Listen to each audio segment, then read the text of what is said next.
10वें अध्याय की चर्चा हम लोगों ने प्रारंभ की थी, विभूति योग, जिसमें 36 श्लोक में यह कहा भगवान श्री कृष्ण ने, द्यूतम छलयतामस्मि तेजस तेजस्वी नामहम जयोस्मि व्यवसायोस्मि सत्यम सत्यवतामहम।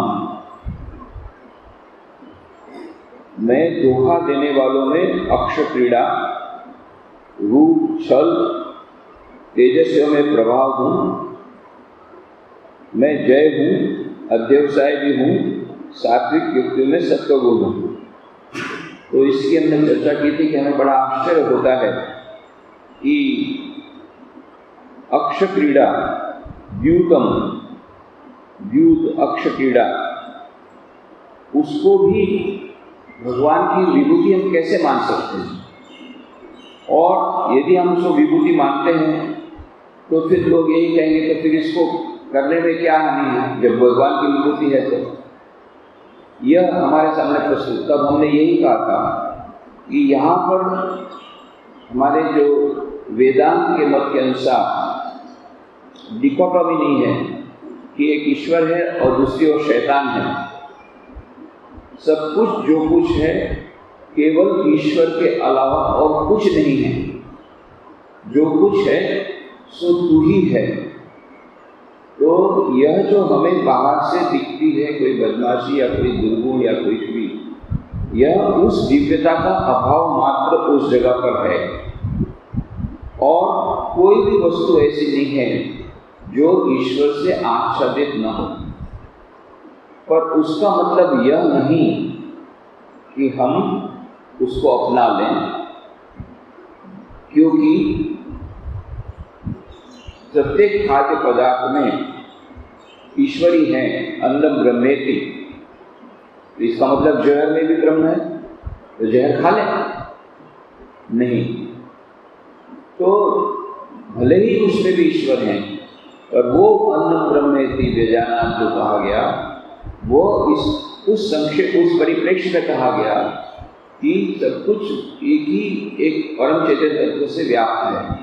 जब हम व्यावहारिक जगत में आते हैं तो हमें अच्छा बुरा इसकी हमें बात याद रखनी है। दार्शनिक रूप से प्रत्येक जगह वही एक परम सत्य विराजमान है, और इसका मतलब यह नहीं कि वह उसको व्यावहारिक जीवन में भी उसको रखे। तो व्यावहारिक जीवन जब हम आते हैं तो वेदांत जो जिस परम चेतन तत्व की बात करता है वो beyond time space and causation है, समय स्थल काल की मर्यादा। उसके भीतर में समय स्थल काल की मर्यादा के भीतर में जब हम बात करते हैं, माया के जगत में जब बात करते हैं, तो माया को भी हमें स्वीकार करना पड़ता है। माया का भी अपना कोई एब्सोल्यूट स्वरूप नहीं है, पर माया कहते हैं है अनादि, परंतु उसका अंत है। यह कैसे हो सकता है? व्यक्तिगत जीवन के लिए हो सकता है, परंतु जो इस माया में से निकल गया उसके लिए माया समाप्त हो गई। और वह माया यदि अनादि है, ईश्वर के समान, तो वह है। तो जैसे वहाँ पर जो सेमेटिक रिलीजन्स हैं, हिंदू धर्म, इस्लाम धर्म या ईसाई धर्म, उसमें एक शैतान की कल्पना की गई। ये शैतान, क्यों हम भगवान की तरफ नहीं जा सकते हैं? क्यों हमें आलस आती है? क्यों हमारे में दुर्गुण आ जाते हैं? क्यों हिंसा होती है? क्यों मनुष्य ऐसा आचरण करता है? शैतान कराता है। इस प्रकार से वो लोग उसको एक्सप्लेनेशन दे देते हैं। हमारे यहाँ शैतान की कोई कल्पना नहीं है, पर माया की कल्पना है। माया और माया की डेफिनेशन, सबसे बढ़िया से बढ़िया डेफिनेशन स्वामी विवेकानंद देते हैं माया के लेक्चर में। Maya is nothing but a statement of facts, बस, और कुछ नहीं। न वो उसको कोई इल्यूशन बोलता है, कोई डिल्यूशन बोलता है, कोई उसको मृगमरीचिका बोलता है, कोई उसको ज्ञान बोलता है, कोई उसको स्वप्नवाद बोलता है। पर स्वामी विवेकानंद ने एक बहुत ही कॉम्प्रिहेंसिव डेफिनेशन दे दी। It is simply a matter of statement of facts. बस, जो कैसे फैक्ट जो हमारे समझ में नहीं आते, यही माया है। बच्चे को पैदा करती है माँ, कितना लाड करती, कितना प्रेम करती है, सब कुछ उसके लिए सेक्रीफाइस करती है, सब कुछ उसके लिए बलिदान कर देती है, और फिर जब लड़का बड़ा होता है तो उसको लात मारता है, फिर भी माँ उसके लिए सोचती है, उसके कल्याण के लिए सोचती है। यही माया है। समझ में नहीं आता, हमारी समझ में नहीं आता कैसे ऐसा होता, पर है। जो कुछ भी समझ में नहीं आता वही सब माया है। अघटन घटन पटिए सी माया। बहुत सारी चीज़ें हो रही है, हमारी समझ में नहीं आता क्यों ऐसा हो रहा है, क्यों आज अच्छे अच्छे लोगों को इस प्रकार से सफरिंग करना पड़ा, क्यों ये आतंकवाद है, क्या भगवान कर रहा है, बैठा बैठा चुपचाप बैठा है, इतने सारे लोगों को, नियत लोगों को मार, कहाँ इतनी सारी बाढ़ गई, कितने लोग मर गए, क्या कर रहा है वो। ये हमारे भीतर में मन में प्रश्न होते हैं। ये जो कुछ समझ नहीं आता ये सब माया है, क्योंकि हम माया के जगत के भीतर में है। जब तक हम अंधकार में हैं हम नहीं समझ पाएंगे कि अंधेरा कहाँ से आता है। जब अंधेरे के बाहर आएंगे, प्रकाश में आएंगे, तब पता पड़ेगा वहाँ क्यों अंधेरा था। जब तक हम माया के जगत में हैं तब तक हम माया का कारण या कुछ नहीं समझ सकते। माया की यह जो बातें बन सकती, तो उसको जैसे सेमेटिक रिलीजन में कहा शैतान, यहाँ का माया, तो माया के जगत में हमें कुछ समझ में नहीं आता है। जो समझ में नहीं आता यही माया है। It is just a statement of facts. प्रत्येक दिन मनुष्य देखता है हमारे सामने कितने लोग मर रहे हैं, और फिर भी प्रत्येक मनुष्य यही सोचता है कि मैं कभी नहीं मरूंगा। उसी प्रकार से वो प्लानिंग करता है, उसी प्रकार से इन्वेस्टमेंट करता है, उसी प्रकार से मकान बनाता है। बोले ऐसा ऐसा टाइल्स देना जो हजारों साल तक चले। अरे तुम्हारी खुद की तो कितनी वैल्यू है, उसको गारंटी चाहिए जो टाइल्स 1000 वर्ष तक चले, ऐसी गारंटी वाली टाइल्स चाहिए। और तुम्हारी गारंटी है कि तुम कल सुबह रहोगे या 1 मिनट बाद तुम जिंदा रहोगे उस मकान में, वो कोई गारंटी नहीं है। और हम चाहते हैं ऐसी गारंटी वाला मकान जो हजारों वर्षों तक रहेगा। यही माया है। प्रत्येक मनुष्य यही सोचता है कि बस इसके बाद मैं तो कभी मरूंगा ही नहीं, बाकी सब लोग भले मर जाएंगे, मैं अपने अंतिम तक मैं ही नोट आउट रहूंगा। ये हर एक व्यक्ति ऐसा सोचता है, एक व्यक्ति नहीं, प्रत्येक मनुष्य सोचे या ना सोचे, अनकॉन्शियसली जितनी उसकी एक्शन है वो उसी लिए है, जितना हमारा आक्रोश है वो सब उसी के लिए है। तो तुकाराम जी के पास एक आया मनुष्य कि भाई मुझे आप हमें इतने सारे लोग आपको इतनी निंदा करते करते, पर आपको तो कोई असर ही नहीं पड़ता है, आप तो आनंद में रहते हैं। हम तो छोटी छोटी बातों में क्रोध हो जाता है, हमको तो गुस्सा आ जाता है, हम लोग अपना ये खो बैठते हैं, हमारा दिमाग गर्म हो जाता है, हम धैर्य खो बैठते हैं, गुस्सा आ जाता है। और आपको तो देखा चुपचाप बैठे, कोई इतना सब कर तो कुछ नहीं होता। तो इसका हमको रहस्य कुछ बता सकते हैं? तो उन्होंने कहा बेटा रहस्य तो मैं बता सकता था, पर बता के फायदा क्या है? क्यों? बोले मैं देख रहा हूँ दिव्य दृष्टि से कि तू तो 1 हफ्ते बाद मरने वाला है, तो बता के फायदा है? 1 हफ्ते बाद मैं मर जाऊंगा? वो तो बेचारा इतना घबरा गया। तुकाराम बोलते हैं इतने बड़े संत तो से गलत तो बोल नहीं सकते हैं, इतना बेचारा घबरा गया। अरे 1 हफ्ते बाद मुझे मरना है। जाकर के सब लोग घर वालों से रोज झगड़ा होता था, और माफ़ी मांगा, भैया मैंने कुछ बोला हो तो मुझे माफ़ करना, मेरे तो मरने का समय आ गया है। प्रॉपर्टी अपनी चाबी किसी को देता नहीं था, कभी दिखाता भी नहीं था सेठ, वो भी दे दिया, लड़के को दे दिया, सब वो बंटवारे के लिए कितना होता था बंटवारा भी दे दिया, मकान जिसको देना तो वो दे दिया, सब कुछ। अभी भाई मरना ही है जब 1 हफ्ते में, तो क्या करना। कोई कितना सब बोलता था तो उसको कोई असर ही नहीं पड़ता था, क्योंकि अभी उसको तो सब वाइंड अप करना है, पूरा वाइंड अप करना है। अरे 1 हफ्ते के बाद आया तो अंतिम आशीर्वाद दीजिए, आज अंतिम दिन है, आपने 7 दिन बोला था तो मैं मरने वाला हूँ, तो मुझे आशीर्वाद दीजिए कि भगवान के चरणों में जाऊँ। बोले किसने कहा? बोले आप ही ने तो कहा कि अभी मरने, आज 7वां दिन है, 7वें दिन मर जाएगा। तो कहा क्या पहले ये बता कि ये 7 दिन में तू कितनी बार क्रोधित हुआ? बोले क्रोध होने का सवाल क्या था, मैं तो सबको पास सबके साथ प्यार से बात कर रहा था, आखिरी मुलाकात में भी क्या क्रोध करूं? सबसे आखिरी मुलाकात ली, सब लोग आखिरी मैसेज दिया, सब लोग ये किया, उसी में 7 दिन निकल गए, किसी को क्रोध नहीं किया। बोलिए यही सीक्रेट है। याद रखना कि 7 दिन में हम लोग मरने वाले हैं, या सोमवार को मरेंगे, या मंगलवार को, या बुधवार, या गुरु, शुक्र, या शनि, या रवि। 8वें दिन नहीं आने वाला है। ये 7 दिन में किसी दिन तू मरेगा, ये बात पक्की है। 8वां दिन है ही नहीं, ये 7 दिन में मरने वाला है, कौन सा 7 दिन में, कौन सा 7वें दिन कब पता नहीं है। इसलिए ऐसा सोच ले तो देख तेरा हमेशा सब कुछ ठीक हो जाए। तो यह जो बात है कि लोग कब मरेंगे कुछ नहीं ठीक है, फिर भी इतना प्रकार से प्लानिंग करते हैं कि हम कभी नहीं मरेंगे, इसी का नाम माया है। इतना वो माँ प्यार करती है। बहुत ही एक अत्यंत मार्मिक एक कुछ मैसेज आया था। हालांकि हो सकता है सच हो या न हो, पर ऐसी घटनाएं घटती हैं, उसमें अनहोनी कुछ नहीं है। इस प्रकार की घटनाएं घटती, भले ये घटना घटी हो कि ना हो, परंतु ऐसी घटनाएं घटती रहती हैं। तो एक माँ ने अपने बच्चे को बहुत अच्छी तरह बचपन से उसको प्यार किया, बहुत उसको जो जैसा होता है हर एक माँ अधिक से अधिक उसको प्यार दिया, अधिक उसके लिए बहुत सेक्रीफाइस किया।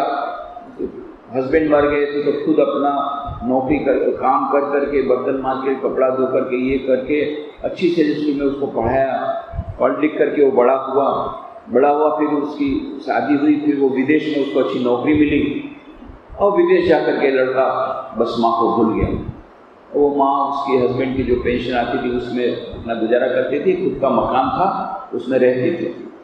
अब एक दिन अचानक ये लड़के ने फ़ोन किया, माँ जी कैसी हो, क्या नहीं, आपकी बहू का आपको बहुत याद करती है। इसकी आंखों से आंसू निकल गए, अरे इतने साल बाद मेरा लड़का मेरे को फ़ोन में बात किया और बहुत खुश हो गई, मानो उसको भगवान मिल गए, स्वर्ग मिल गया।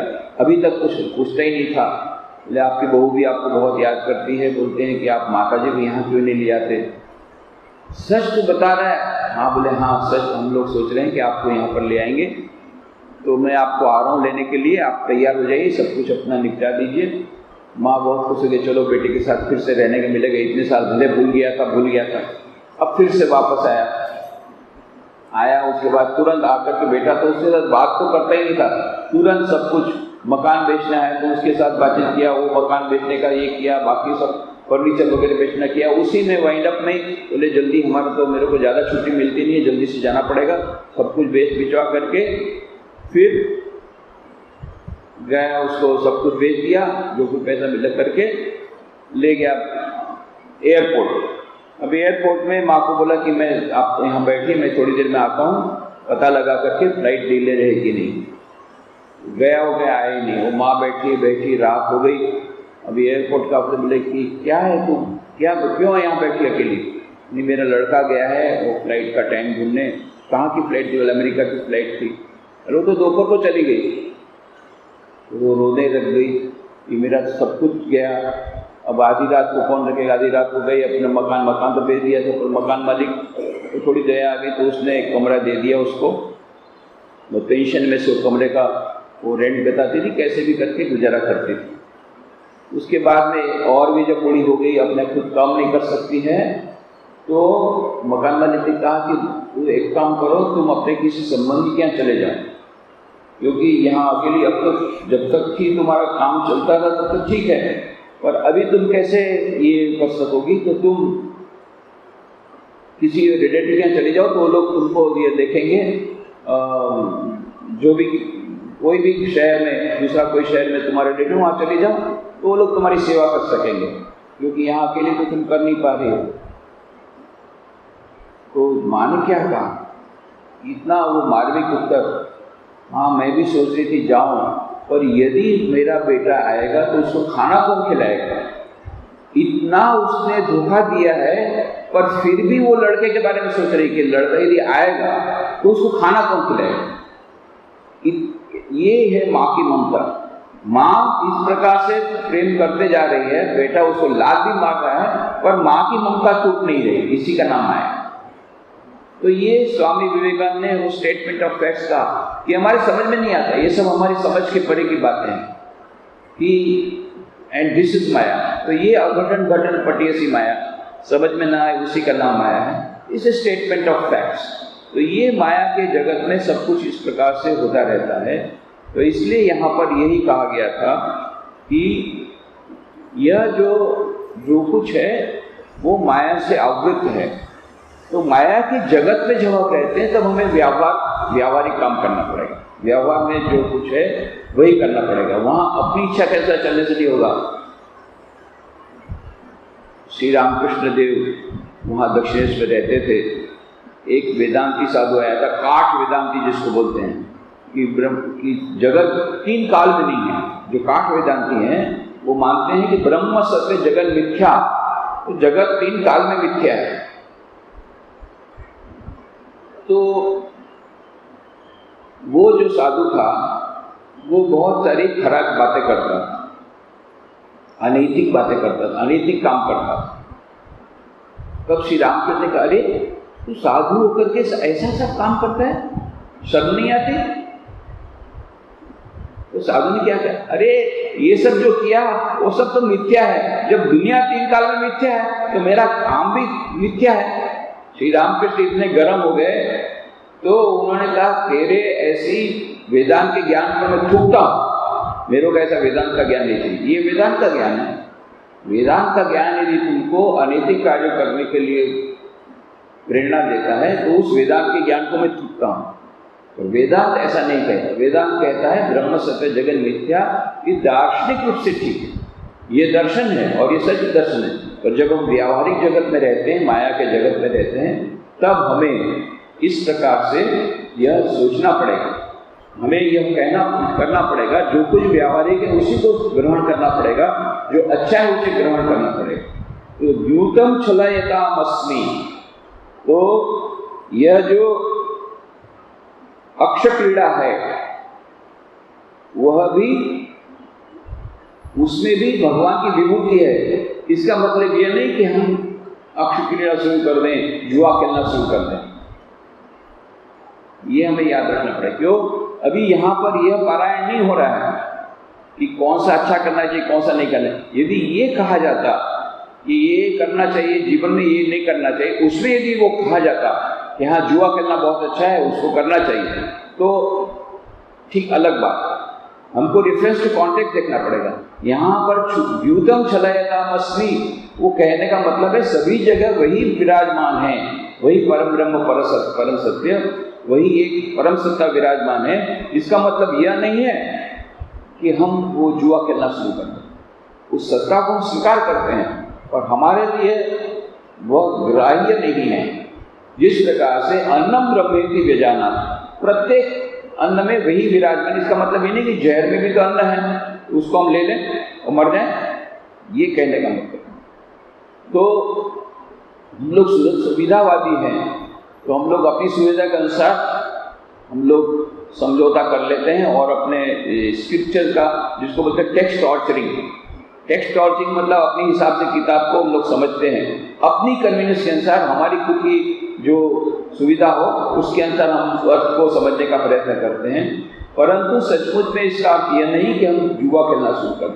वो यही है कि प्रत्येक जगह वही परब्रह्म परमात्मा विराजमान है। जो कुछ भी सर्वश्रेष्ठ है, जो कुछ भी हाईएस्ट है, वहीं पर ईश्वर है। निकृष्ट जो वस्तु है उसमें भी जो सर्वश्रेष्ठ है उसमें भी ईश्वर है। कहने का मतलब जो कुछ होता है उसी की शक्ति से होता है, जो कुछ होता है उसी के अस्तित्व से होता है। यह एक दार्शनिक रूप से हमें समझना पड़ेगा।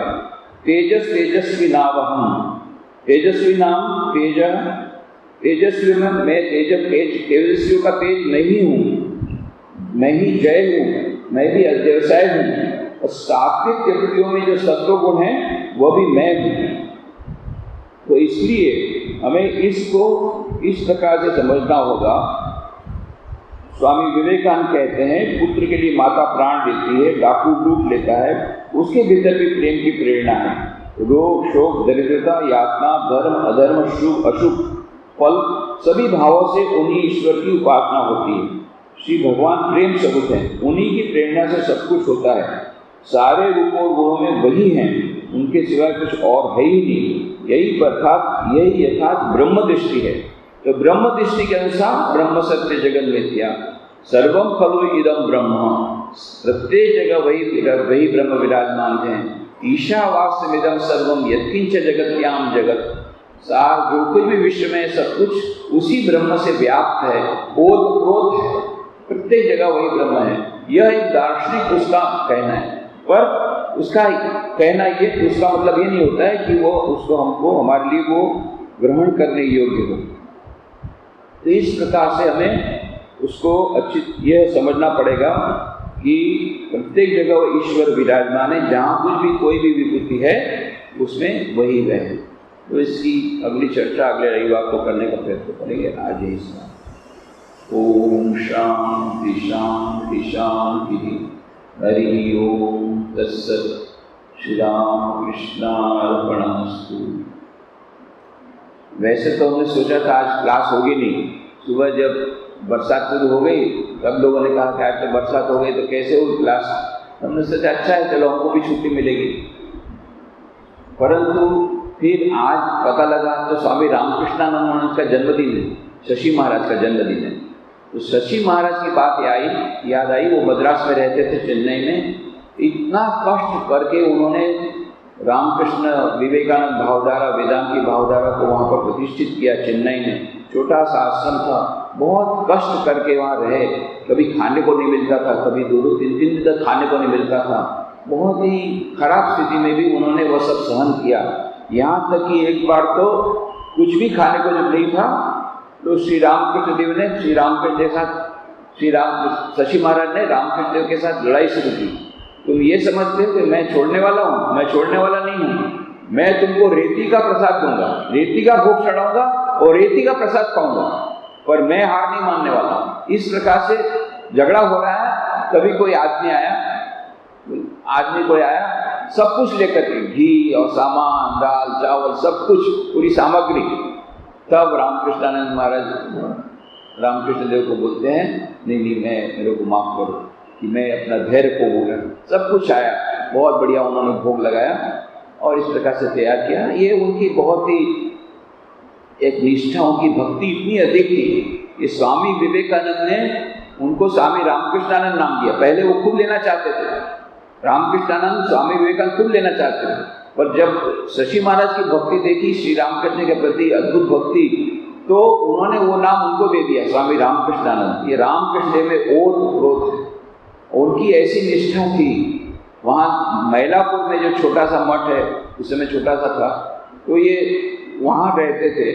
और कहाँ ट्रिप्लिकेन, वहाँ से कितना किलोमीटर दूर, वहाँ पर क्लास होती थी सप्ताह में एक बार।